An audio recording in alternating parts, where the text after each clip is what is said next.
جوڑ کے کہتی ہے مجھے نہ مارنا، مجھے تماچے نہ مارنا، میرے پاس کچھ نہیں ہے، میرا سب کچھ لٹ گیا ہے۔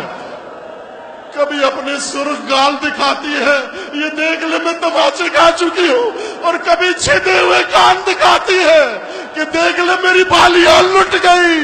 میں نے کہا بی بی میں لوٹنے نہیں آیا، میں آگ بجھانے آیا ہوں۔ خیموں کو آگ لگا دی، خیمے جلنا شروع ہوئے۔ حسین کے بچے، شہیدوں کے بچے صحرا میں بابا بابا کرتے، کوئی بہیا کرتے کہتے ہوئے، کوئی مقتل میں چلا گیا، کوئی صحرا میں گم ہو گیا، کوئی گھوڑوں کی ٹاپوں تلے پائمال ہو گیا۔ جناب زینب اولیاء فرماتی ہیں جناب ام کلثوم کو، بہنا شہیدوں کے بچوں کو اکٹھا کرو، شہیدوں کے بچوں کو جمع کرو۔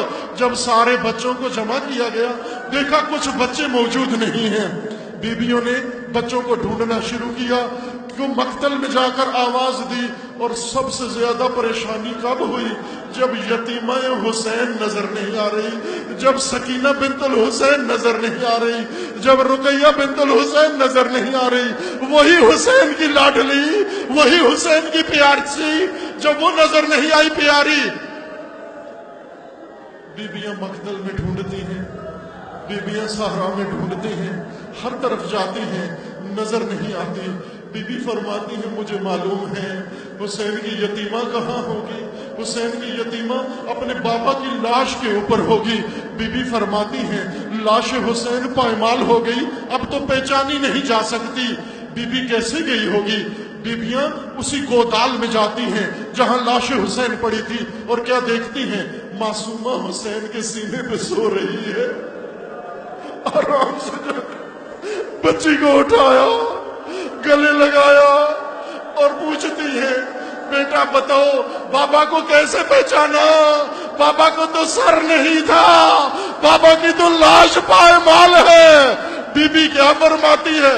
جب میں بابا بابا کرتی ہوئی مقتل میں آئی، اس لاش سے آواز آئی آ جاؤ میری بچی، آ جاؤ میرے سینے پہ سو جاؤ، آجا میرے سینے پہ سو جا۔ ماتم حسین، ماتم حسین، ماتم حسین، یا حسین، یا حسین، یا حسین، یا حسین، یا حسین، یا حسین، یا حسین، یا حسین، یا حسین۔